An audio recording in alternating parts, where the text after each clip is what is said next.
पुढील भागात आपल्याला असे पाहायला मिळणार आहे की आश्रमातील मुलं ही जायला निघतात तोपर्यंत पूर्ण आजी आणि अस्मिता तेथे येतात आणि त्यामुळे ती मुलं पूर्ण आजीला धडकतात आणि त्यावेळेस पूर्ण आजीला खूप राग येतो आणि म्हणते की हे कोण आहे. त्यावेळेस मग सायली म्हणते की माझ्या आश्रमातील मुलं आहेत.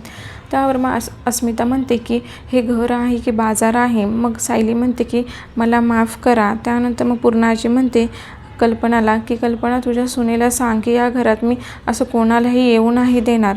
आणि त्यानंतर मग आश्रमातील मुलं सायलीजवळ येतात आणि म्हणतात की सॉरी सायली ताई, आम्ही आता इथे येणार नाही असे म्हणतात आणि ते आश्रमातील मुलं आणि कुसुम सगळे मिळून घरातून तिथून निघून जातात.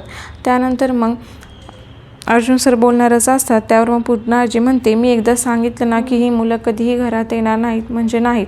त्यावर मग सायली म्हणते की माफ करा आणि यानंतर ती मुलं इथे कधीच येणार नाहीत. मला जर आठवण आली तर मीच त्यांना जाऊन भेटत जाईल.